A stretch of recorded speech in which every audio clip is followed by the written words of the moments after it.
नमस्कार दोस्तों, स्वागत है आपका इस सीरीज़ में जिसको हम कहते हैं थिंक अगेन। Think again. आज एक छोटी सी चीज़ हुई, उससे मैं इस बात को शुरू करना चाहता हूँ आज की क्लास को। दो लोगों में बहुत छोटी सी बात पर बहस हुई, दोनों नाराज़ हो गए एक दूसरे से। और उसमें से एक गया उसके बॉस को बताने और दूसरा, उसको लगा कि कुछ तो हुआ ही नहीं। दोनों को करना चाहिए था थिंक अगेन। जब भी हम किसी से बात करते हैं अपनी लाइफ के बारे में या दूसरों की लाइफ के बारे में सोचते हैं और उसको गाइड करना चाहते हैं, अपने बारे में भी और दूसरों के बारे में भी, तो हमको बार बार थिंक अगेन करना चाहिए। क्योंकि हम लोग बहुत बार ऐसा होता है कि बहुत लंबी लंबी सीढ़ियाँ चढ़ना चाहते हैं। जैसे आपके भाई के बारे में, उसको लगता है कि मेरी क्लास अलग है। वो सोच नहीं पाता इंसान। क्यों नहीं सोच पाता उसके बारे में आज पता चलेगा। और फिर हम लोग बस एक इल्यूजन को पकड़ने की कोशिश करते रहते हैं। कई साल बीत जाते हैं। मेरे 4 साल बीत गए ऐसे, ये सोचते हुए कि मेरा स्कूल चल जाएगा। और ऐसा नहीं कि उस दौरान कुछ होता नहीं है, कुछ न कुछ होता रहता है। जैसे भी आप तैयारी कर रही हैं बैंकिंग की, आप अपनी फिल्मों की तैयारी कर रहे हैं, नमन को भी लगता होगा कि मैं कुछ न कुछ तो तैयारी कर रहा हूँ और मेरा फ्यूचर अच्छा होगा। लेकिन बीच बीच में हमको थिंक अगेन करना चाहिए, ख़ास तौर से तब जब आसपास के लोग कुछ हमको शीशा दिखाने की कोशिश करें। और ये बहुत नई तरीके से इन्होंने बताया है कि आप कैसे हेल्प करें दूसरों को अपने डिसीजंस को चेंज करने के लिए। ये इंटरव्यू था, इसका नाम था मोटिवेशनल इंटरव्यूइंग। तो कल तो हमने देखा कि किस तरह से क्लिनिक में यूज़ हुआ मोटिवेशनल इंटरव्यू। आज हम लोग पढ़ेंगे कैसे इसको आप क्लिनिक से बाहर भी यूज़ कर सकते हैं।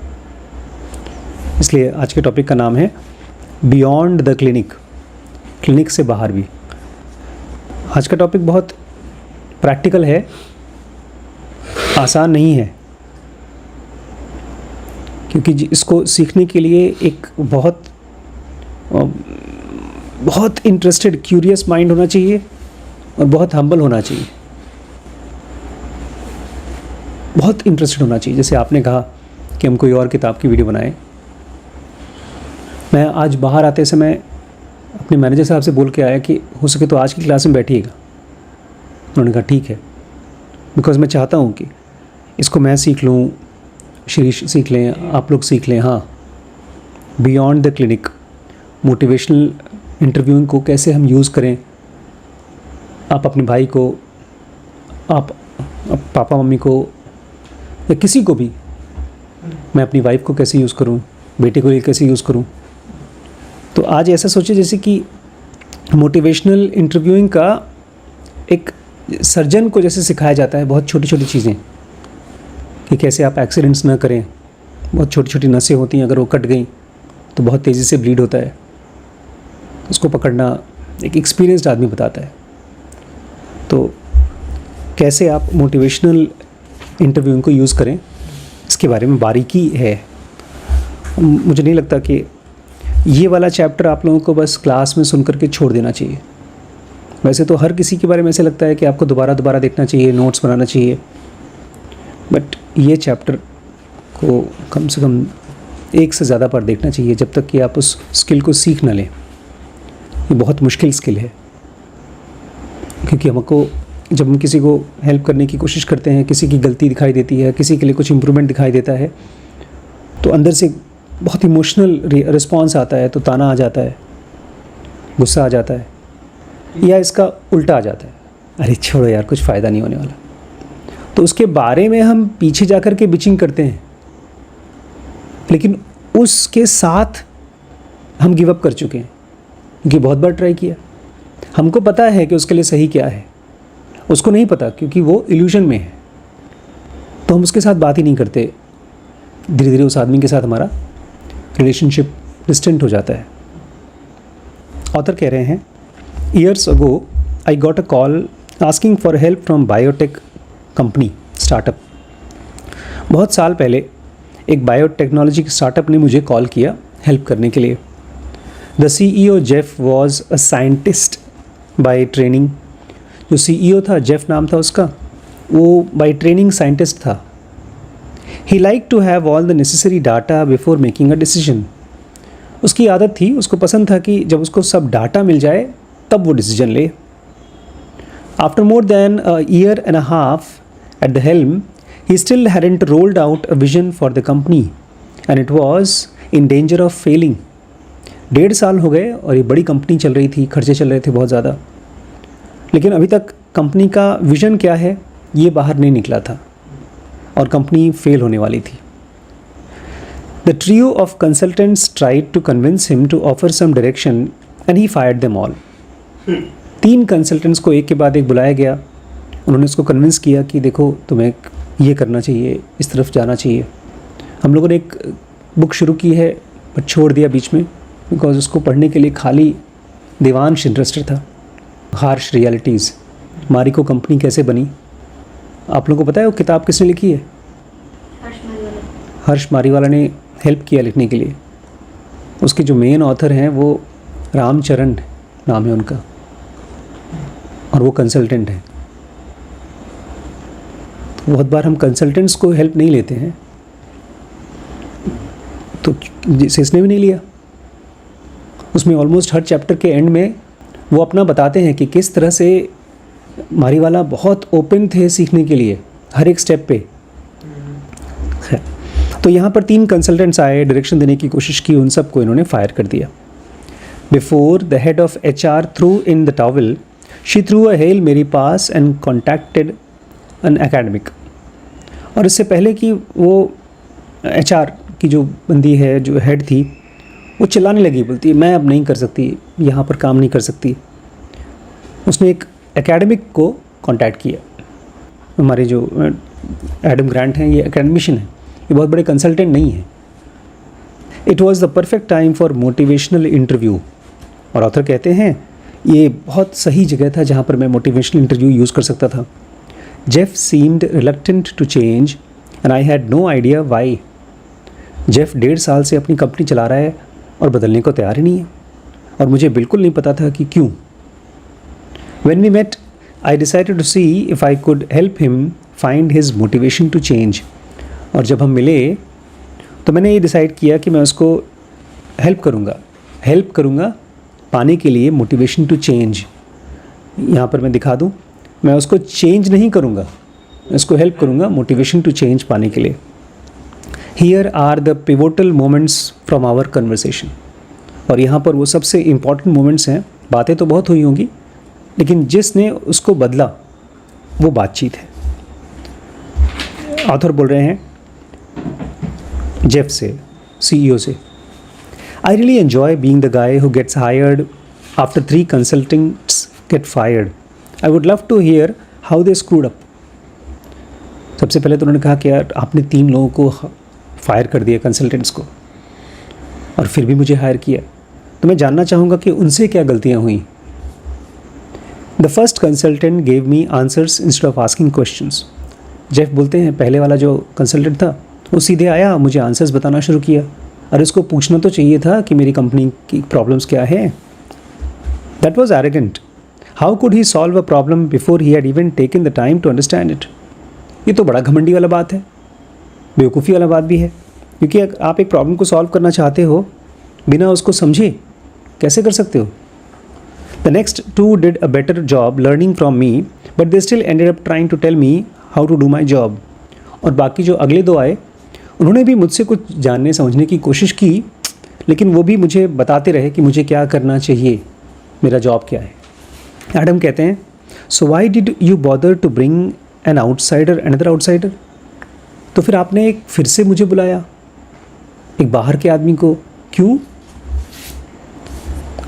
Jeff, I am looking for some fresh ideas on leadership. तो जेफ कहते हैं CEO, मुझे कुछ नया आइडियाज़ चाहिए यार कि कैसे मैं अपनी कंपनी को लीड कर सकूं। ऑथर कहते हैं it's not my place to tell how to lead. बोलते मैं थोड़ी किसी कंपनी का बहुत बड़ा CEO हूँ, मैं आपको नहीं बता सकता कि आप कैसे लीड करेंगे। What does leadership mean to you? आपके हिसाब से लीडरशिप क्या होती है? जेफ बोलते हैं making systemic decisions, having a well thought out strategy.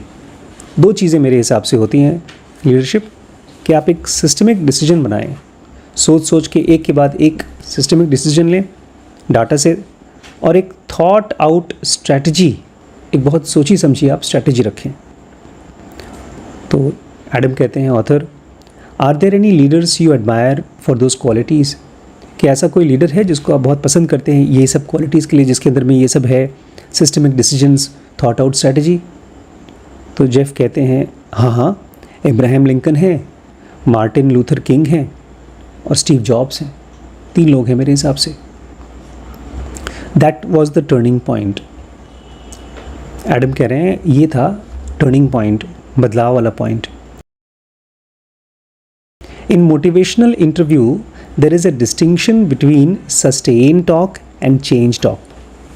जब आप मोटिवेशनल इंटरव्यू करते हैं तो या तो आप सस्टेन टॉक कर सकते हैं कि मैं बात कर रहा हूँ, या आप ऐसी बात कर सकते हैं कि सामने वाला बदले, उसको बोलते हैं चेंज टॉक।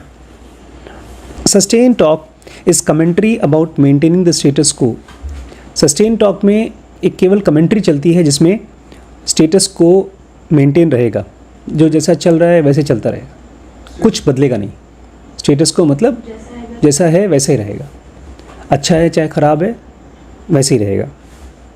बातचीत होती है बट अल्टीमेटली कुछ बदलता नहीं है, कोई चेंज नहीं होगा।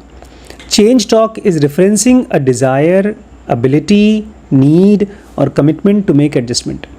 लेकिन जहाँ पर चेंज टॉक होता है वहाँ पर कोई ना कोई डिज़ायर सामने वाले को आ जाती है, या उसको एबिलिटी दिखाई देती है कि मैं कुछ कर सकता हूँ, उसको ज़रूरत लगती है कि हाँ करना बहुत इम्पॉर्टेंट है, या तो कमिटमेंट आ जाता है कि मैं बदलूँगा, कुछ चेंज करूँगा।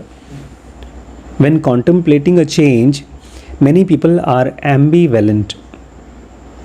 और जब भी हम बदलना चाहते हैं, चेंज होना चाहते हैं, तो हमें से बहुत से लोग ambivalent होते हैं। ambivalent मतलब हाँ करते हैं, नहीं करते हैं, करेंगे तो ठीक रहेगा, नहीं करेंगे तो ठीक रहेगा, किसी चीज़ को लेकर के मिक्स्ड फीलिंग्स।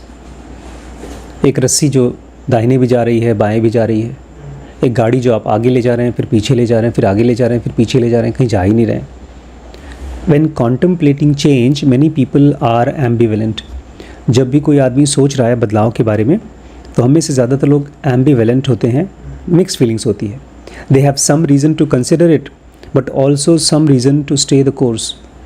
उनके पास कुछ वजह होती है कि हमें बदलना चाहिए, लेकिन उसके पास कुछ वजह ऐसी भी होती है कि नहीं यार जैसे चल रहा है चलने दो, बदलो मत, नहीं तो सब डिस्टर्ब हो जाएगा। Miller and Rolnick suggest asking about and listening for change talk. इसलिए मिलर और रोलनिक कहते हैं कि जब भी आप चेंज टॉक कर रहे हो, मतलब बात कर रहे हो किसी को मोटिवेट करने के लिए, तो उसको चेंज टॉक के लिए सुनो, लिसनिंग फॉर चेंज टॉक। ध्यान देना ये बहुत बारीक चीज़ है, क्योंकि हमको पता नहीं चलेगा कि वो चेंज टॉक है कि सस्टेन टॉक है, कि हमारी बातचीत उसको मोटिवेट कर रही है कि उसके अंदर में रेजिस्टेंस पैदा कर रही है, चिढ़ पैदा कर रही है। जैसे इनके साथ हुआ, 3 कंसल्टेंट आए, गाइड करने की कोशिश की, लेकिन गुस्सा आ गया इनको। And then posing some questions about why and how they might change.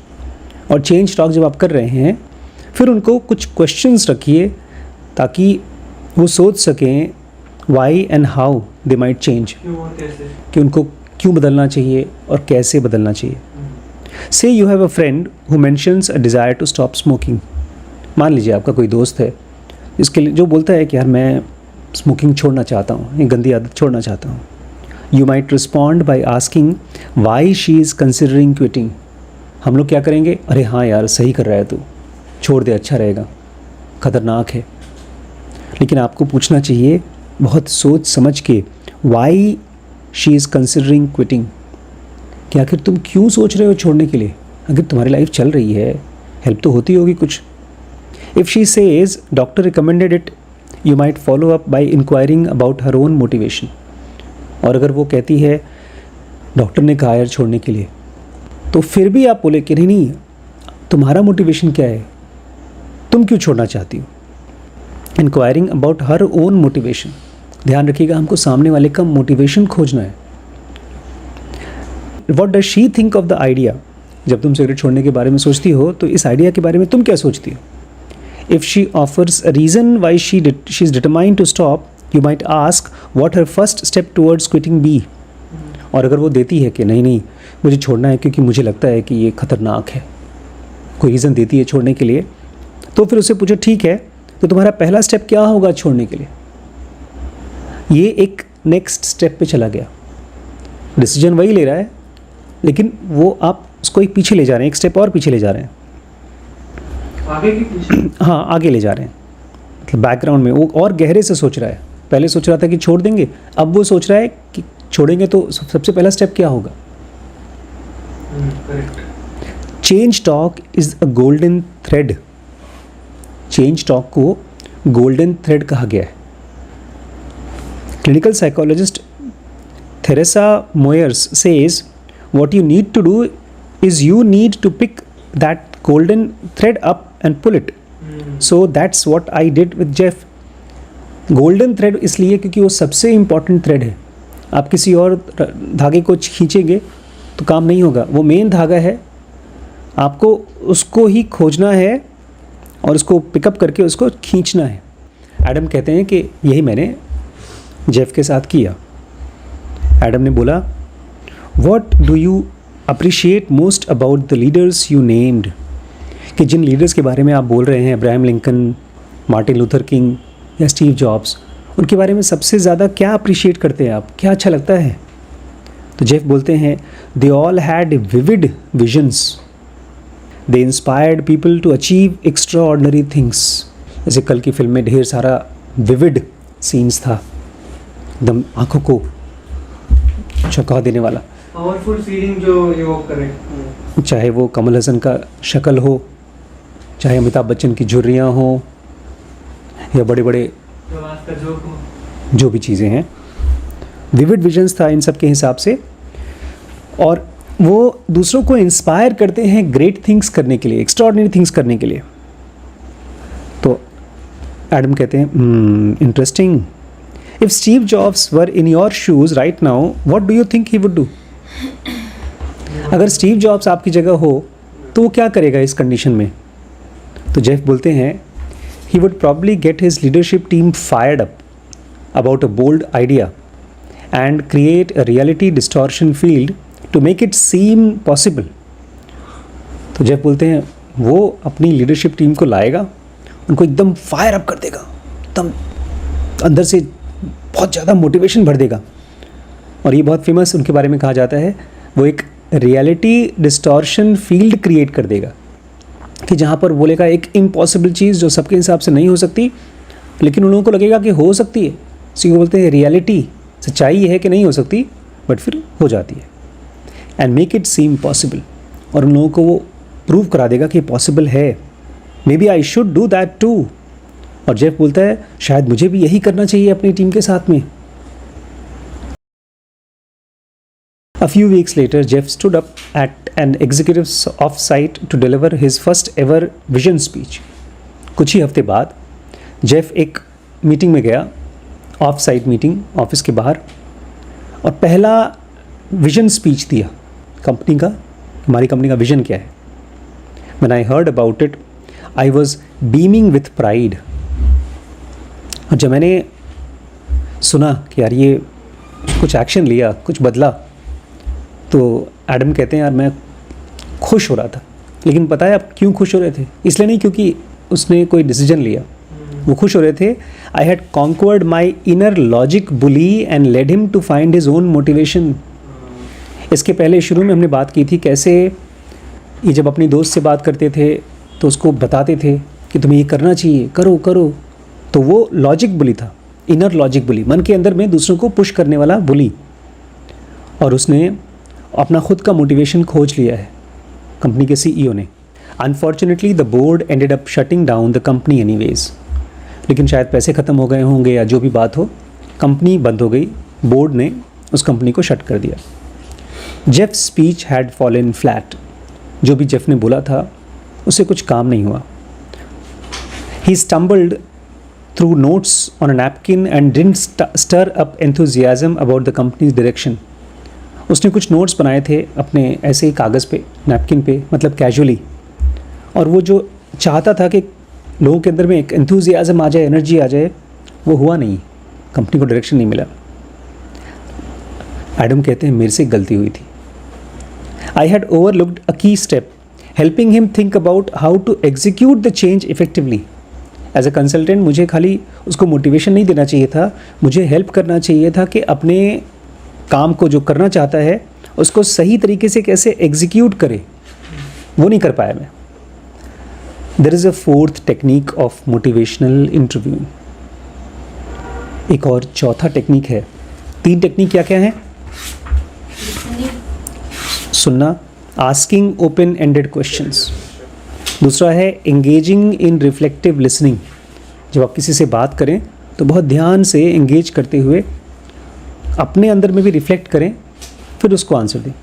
तीसरा है affirming the person's desire and ability to change, कि एक आदमी बदलना चाहता है तो मानिए।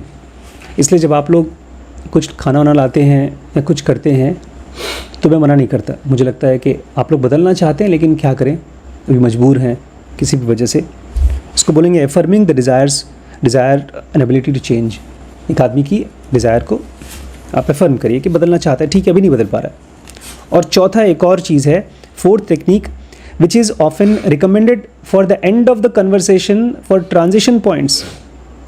और चौथा टेक्निक है, और ये लास्ट में किया जाता है, समराइजिंग। जो भी बातचीत हो रही है उसकी समराइजिंग होना चाहिए, समरी बननी चाहिए। The idea is to explain your understanding of people's reason for change, to check on whether you have missed or misrepresented anything and to inquire about their plan and possible next steps। जब आप summarise कर रहे हैं तो idea ये है कि देखिए आपने कुछ मिस तो नहीं किया, एडम को लग रहा है मैंने मिस कर दिया था। Inquire about plans and possible steps, और फिर उससे इंक्वायर करिए कि ठीक है अब जब तुम करोगे तो क्या क्या स्टेप्स लोगे जब तुम बदलोगे तो। The objective is not to be a leader or a follower. ये सबसे मुश्किल काम है, सबसे मुश्किल काम है। जब भी हम किसी को मोटिवेट करते हैं, कोई हमको मोटिवेट करता है, जब दूसरे हमको मोटिवेट करते हैं तो हम इसलिए नहीं कर पाते बिकॉज हमको फॉलोअर बनने में डिफ़िकल्टी है। बहुत कम लोग हैं जो फॉलोअर बन पाते हैं। एक रमन महर्षि एकदम एक्सट्रीम फॉलोअर हैं, किसके? वो भगवान के। भगवान उनके लिए मरने को भी तैयार होते हैं। एक कृष्णमूर्ति के बारे में कहा जा रहा था, he had the most innocent, most selfless aura, कि कोई आदमी उनको मार भी दे तब भी वो सरेंडर्ड थे। ये सबसे मुश्किल काम है। ऑब्जेक्टिव ये नहीं है कि आप किसी का लीडर बने या किसी का फॉलोअर बने, बट अ गाइड। बट अगर आप किसी को गाइड कर रहे हैं तो आप उसके गाइड बनिए, उसके लीडर मत बनिए, बॉस मत बनिए। Miller and Rollnick liken it to hiring a tour guide in a foreign country. बहुत अच्छे से बताया। ये एग्जाम्पल मैं नहीं सोच पाता कि जब भी आप किसी को गाइड कर रहे हैं तो ऐसे सोचिए जैसे आपने टूर गाइड लिया है। कोई आदमी जो आपको टूर में बताता है कि ये महल है, ये दुकान है, जो भी शहर के बारे में बताता है। We don't want her to order us around. हम ही नहीं चाहते कि तुम मुझे बताओ कि क्या करना है। टूर गाइड से हम थोड़ी चाहते हैं। But we don't want her to follow us around. हम ये भी नहीं चाहते हैं कि टूर गाइड हमारे पीछे पीछे जहाँ हम जा रहे हैं वहाँ जा रहा है। अगर हम किसी दुकान में जाते हैं तो हम चाहेंगे टूर गाइड बाहर खड़ा रहे, हमारे सर पे ना खड़ा रहे। तो ना ही तो वो फॉलोअर बने, ना ही तो हमारा लीडर बने। I was so excited that Jeff had decided to share his vision that I didn't ask any question about what it was. Author कह रहे हैं मैं इतना खुश हो गया कि यार मेरी बातचीत से, मेरी मोटिवेशनल इंटरव्यूइंग से जेफ ने डिसाइड किया कि अब वो अपना विजन शेयर करेगा, कि मैंने क्वेश्चन ही पूछना छोड़ दिया कि वो क्या था, उसका विजन क्या था और how he would present it. मैंने ये भी नहीं पूछा कि अच्छा ठीक है जब तुम प्रेजेंट करोगे तो कैसे प्रेजेंट करोगे। उस एक्साइटमेंट में छोड़ दिया मैंने। I had worked with him to rethink whether and when to give a speech but not what was in it. ये बहुत बारीक चीज़ है, मैं कैसे आपको बताऊँ एक बार में। आप कैसे इसको सुन करके याद रखें, ये इम्पॉसिबल, मैं खुद भूल जाऊँगा।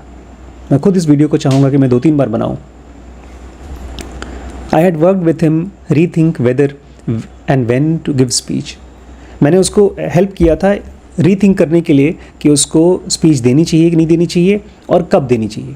लेकिन एक पॉइंट मिस कर गया, not what was in it, कि उसकी स्पीच में क्या होना चाहिए। If I could go back I would ask Jeff how he was considering giving his message and how he thought his team would receive it. अगर मैं पीछे जा सकूँ तो मैं जेफ से पूछना चाहूँगा कि तुमने क्या मैसेज दोगे, एंड जब तुम मैसेज दोगे तो तुम्हारी टीम उसको कैसे रिसीव करेगी। A good guide doesn't stop at helping people change their belief और बिहेवियर। एक अच्छा गाइड किसी आदमी का बिलीफ या बिहेवियर चेंज करने के बाद छोड़ नहीं देता। Our work isn't done until we have helped him accomplish their goal. हमारा काम एज अ गाइड तब तक पूरा नहीं होता जब तक हम सामने वाले को उसका गोल अकम्प्लिश नहीं करा देते।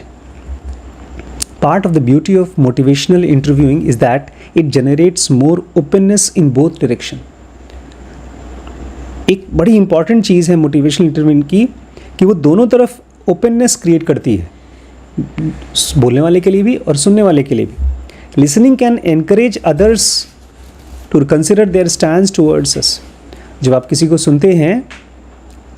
सुनते हैं तो वो आदमी एनकरेज होता है to reconsider their stands towards us, कि वो हमसे क्या बोल रहा है, वो बोले या ना बोले, वो क्या सोच रहा है, वो उसके बारे में सोचना शुरू कर देता है कि क्या मैं सही हूँ। लेकिन वो सोच सुनने पर होता है, जब आप किसी को सुनते हैं तब। But it also gives us information that can lead us to question our own views about them. लेकिन हम जब उनको सुनते हैं हमको भी इंफॉर्मेशन मिलती है जिससे हम सवाल बना सकते हैं, question our own views about them, कि यार ये आदमी क्या सोच रहा है, इसको क्या करना चाहिए। वो भी अपने आप को बदलता है और जो पूछने वाला है वो भी अपने आप को बदलता है। तो जो भी आदमी से आप ध्यान से बात करते हैं, उसकी बातों को ध्यान से सुनते हैं, तो उसकी बातों को ध्यान से सुनते समय आपको थोड़ा सा ब्रेक लेना होगा। मोटिवेशनल इंटरव्यू में हो सके तो नोट्स भी लेना चाहिए ताकि आप भूल न जाएं। नहीं तो क्या होता है कि आपने उसकी बात सुनी और तुरंत जो आपके मन में आया वो बोल दिया। कृष्णमूर्ति भी इस चीज़ को कहा करते थे कि सुनो ध्यान से और अपनी कंडीशनिंग में से मत रिस्पॉन्ड करो, तब दोनों का व्यूज़ बदलता है। क्योंकि जिसको हम बात करने जा रहे हैं उसके बारे में हमारे मन में एक फिक्स्ड धारणा बन गई है। जैसे इनको लग रहा है कि इनकी मम्मी इनको प्यार नहीं करती है, इनको स्पेशली गधा समझती है, और ये भी मम्मी के बारे में जानते हैं कि मम्मी मुझसे प्यार नहीं करती। तो दोनों जब एक दूसरे को सुनते हैं तो दोनों का ओपिनियन बदलता है। If we take the practice of motivational interviewing seriously, we might become the one who think again. अगर हम इस चीज़ को बहुत सीरियसली ले सकें मोटिवेशनल इंटरव्यूइंग को, तो हम खुद वो हो जाएंगे जो हम खुद थिंक अगेन करते हैं। अभी हम किसी को देखते हैं, हम बोलते हैं यार ये आदमी ना बदतमीज़ है, लेकिन जब उसको सुनेंगे तब पता चलेगा कि यार ये बदतमीज़ शायद नहीं है, तो मैं खुद बदल जाऊंगा उसमें। It's not hard to grasp how motivational interviewing can be effective for consultants, doctors, therapists, teachers and coaches. अगर आप इसको देखें तो मुश्किल नहीं है, ये बहुत यूज़फुल चीज़ है कंसल्टेंट्स के लिए, डॉक्टर्स के लिए, थेरेपिस्ट्स के लिए, टीचर्स के लिए, कोचेस के लिए। When people have sought out our assistance or accepted that it's our job to help them, we are in a position to earn their trust. जब आप कोई डॉक्टर हैं, थेरेपिस्ट हैं, टीचर हैं, कुछ भी काम कर रहे हैं, तो सामने वाला आपके पास आया है हेल्प मांगने के लिए, और फिर उसने आपको ट्रस्ट दे दिया है कि मैं आपके ऊपर ट्रस्ट करता हूँ, प्लीज़ मुझे हेल्प करिए। Yet we all face situations in which we are tempted to steer people in the direction we prefer. लेकिन जब हम किसी से हेल्प गाइड करते हैं किसी को, हमको लगता है अरे यार इसको मैं काश उस तरफ मोड़ दूँ जो मेरे हिसाब से सही है। Parents and mentors often believe they know what's best for their children and prodigies. Parents को और mentors को ये लगता है कि वो अपने बच्चों के बारे में, या जो जीनियस लोग हैं, prodigies हैं, उनके बारे में बहुत अच्छे से जानते हैं कि क्या करना चाहिए। जैसे बहुत अच्छी फिल्म है प्रोडिजी बच्चे के ऊपर, उसका मुझे नाम नहीं याद आ रहा। Good will hunting. नहीं, गुड विल हंटिंग भी वैसी ही फिल्म है। उसमें एक बच्ची थी, बहुत छोटी सी बच्ची थी, वो जीनियस थी। उसकी माँ मर गई थी सुसाइड करके, और उसकी दादी चाहती थी कि वो उस सवाल पे काम करे जो दुनिया में बहुत रेयर क्वेश्चन है मैथ्स का। तो वो मामा के पास रहती थी, बिकॉज मामा उसको पुश नहीं करता था। हाँ। और फिर एक दिन वो बच्ची बोलती है कि मैं जब पैदा हुई थी बहुत दुखी थी, तो क्या मेरे भी घर वाले दुखी थे ना, तभी तो मेरी माँ ने सुसाइड कर लिया मेरे पैदा होते ही। तो उसकी मामा ने क्या किया था याद है? नहीं। उसको जाकर के 3, 4, 5, 6, 7 घंटे तक हॉस्पिटल के बाहर बिठाए रखा, एक डिलीवरी रूम के बाहर। और जैसे ही कोई बच्चा पैदा हुआ तो पूरा परिवार खूब नाच नाच के खुशी मना रहा था। तो उसका मामा बोलता है देखो यही हुआ था जब तुम पैदा हुई थी। तो ये बच्ची इतनी खुश हो गई, जाकर बोलती क्या मैं उनके साथ गले मिल सकती हूँ? बोलते हाँ हाँ जाओ। फिर दूसरी डिलीवरी हुई तो फिर से ऐसे ही हुआ। तो उस बच्ची ने सबसे ज़्यादा कंफर्टेबल फील किया अपने मामा के पास। यही उस फिल्म की खूबसूरती थी और गहराई थी। अगर वो बच्ची शायद अपनी माँ के पास, दादी के पास, नहीं नानी के पास अगर पहुँच गई होती तो उसने भी शायद सुसाइड कर लिया होता या कुछ डिप्रेशन में चली गई होती। और एज ए यूट्यूबर भी मैंने देखा है, अभी मेरे एक वीडियो के नीचे कमेंट आया है कि सर आप हो सके तो स्लीप के ऊपर एक सीरीज़ बनाइए जिसमें मैं जल्दी उठ सकूं सुबह। जब मेरा स्कूल होता है तो मैं सुबह 6, 6:30 बजे उठ जाता हूं, लेकिन वैसे मैं 9, 10, 11 बजे उठता हूं। तो प्लीज़ मेरी हेल्प करिए। और एक वीडियो मत बनाइए, उसमें लिखा है कि 2, 3, 4 वीडियोज़ बनाइए। When people have sought out our assistance or accepted that it's our job to help, we are in a position to earn their trust.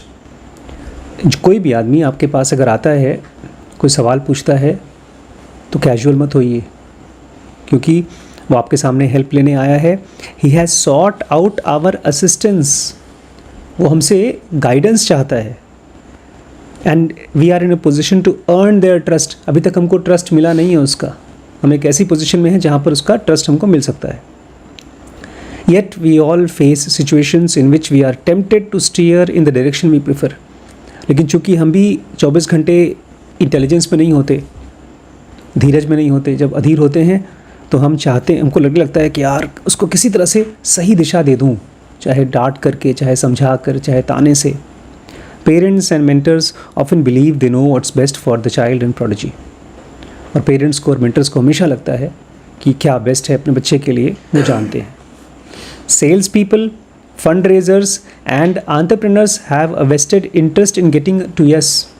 और जब मीटिंग्स होती है और सेल्स के बच्चों से, सेल्स वाले लोगों से बात होती है, या कोई आदमी फंड रेजर है जिससे पैसा इकट्ठा किया जाएगा, या बिजनेसमैन जब इन्वेस्टर्स या बोर्ड ऑफ डायरेक्टर्स जब इन्वेस्टर से, एंटरप्रेन्योर से बात करते हैं, तो लगता है कि किसी तरह से हाँ बोल दे, बस कमिटमेंट दे दे, फिर अपना काम हो गया।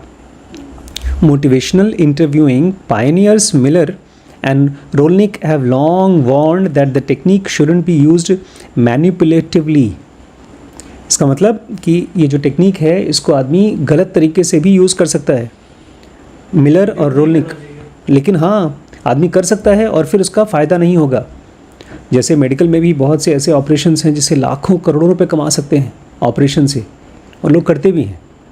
लेकिन यहाँ मरीज़ों को या आपके जिनको भी आप इंटरव्यू कर रहे हैं उनके साथ मैनिपुलेटिव मत होइए।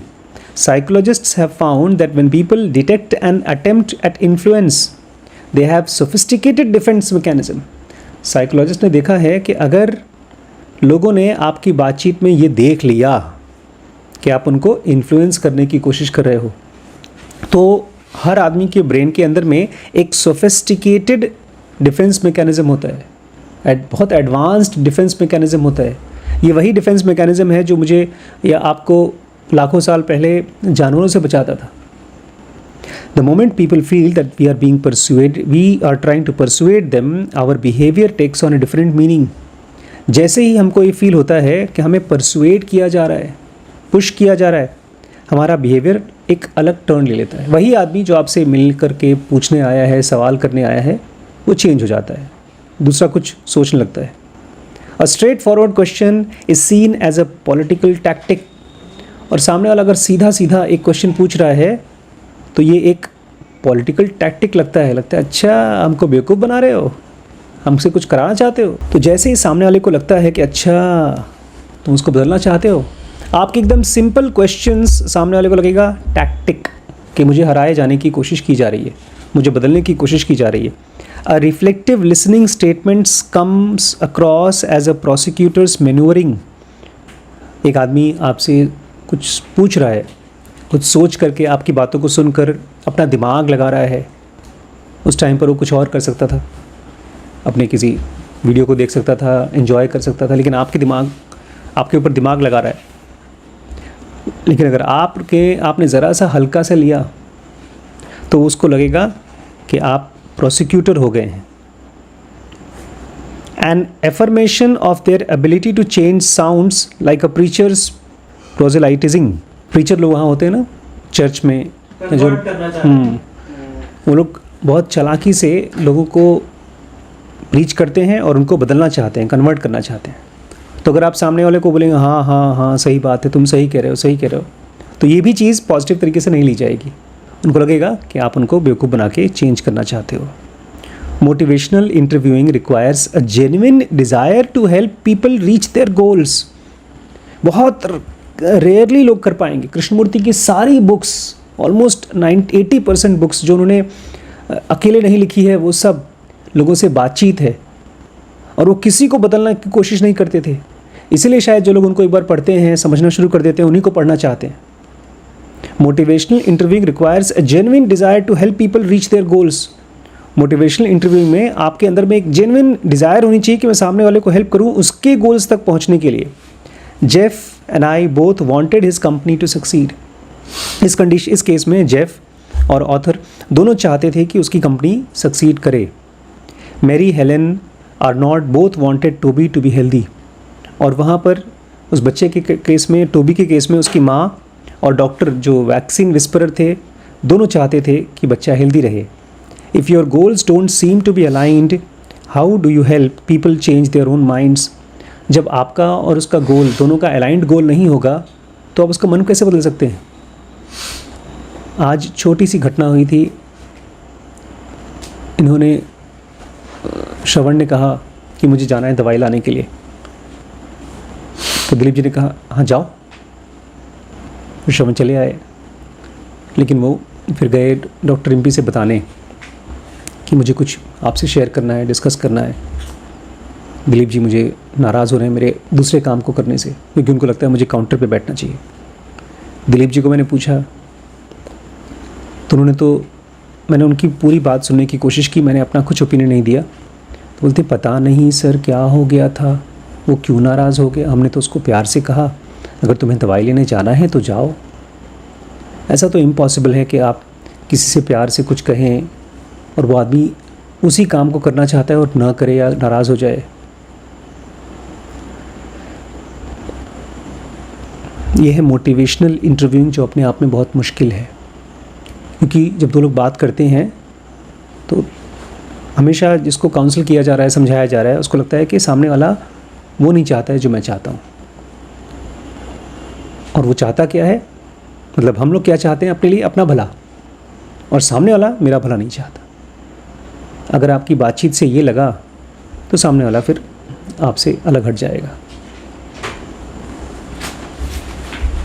इस पूरे वीडियो को मैं अभी 1 बार, 2 बार, 3 बार, 4 बार, 5 बार अलग अलग लोगों के साथ बनाऊंगा। आप लोगों को अगर लगे कि ये इम्पॉर्टेंट है तो आप लोग उसको दोबारा देखिएगा, इस पर नोट्स बनाइएगा, ख़ुद भी पढ़िएगा, और फिर इसको अपने आसपास के लोगों के साथ में कोशिश करिएगा, ट्राई करिएगा मोटिवेशनल इंटरव्यूइंग करने की। बहुत से लोगों को हेल्प चाहिए होती है, बहुत से लोग हमारे पास आते हैं, आपके पास भी आते होंगे पूछने के लिए, तो ट्राई टू यूज़ इट। कल हम लोग पढ़ेंगे, कल का चैप्टर इससे भी बड़ा है, the art of influential listening. ये ऑलमोस्ट शायद 1 घंटे से ऊपर जाएगा, 3 पेज का चैप्टर है कि कैसे आप इन्फ्लुएंशियल लिसनिंग करते हैं। ठीक है।